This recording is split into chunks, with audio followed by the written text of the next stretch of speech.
burn it down in order to rebuild it. Why is it the people who say that are always the ones who've never built anything and aren't capable of it because they have no skills? Tells you a lot. Well, you never hear anyone say it out loud. You're not allowed to say it out loud, but as a factual matter, we still don't know exactly how George Floyd died back on Memorial Day. The people burning your city down claim they do know Floyd's death is the pretext for what they're doing, but that's a lie. Yesterday, exactly 3 months after Floyd's death, authorities in Minnesota finally released memos from the initial autopsy. They've been hiding these all summer. These assessments were made on June 1st by the chief county medical examiner, a pathologist called Andrew Baker.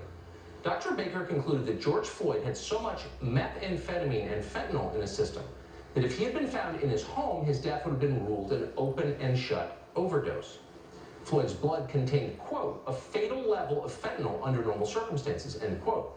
The narcotics in the system caused Floyd's lungs to swell to 2 or 3 times their normal weight. George Floyd was dying from oxygen deprivation before the police even arrived. That's the conclusion of the pathologist, and that might explain why body camera footage from that day shows George Floyd shouting, "I can't breathe," as he sits in a police car with no one touching him. That's the science. The question is, why didn't we know this before, months ago, before we allowed BLM and Antifa to destroy our country in George Floyd's name?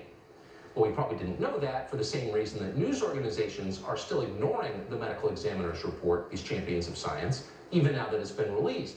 They don't care about the facts of the case. They don't care about George Floyd. What they care about is controlling you. You are being manipulated. You've probably already figured that out by now. The third night of the Republican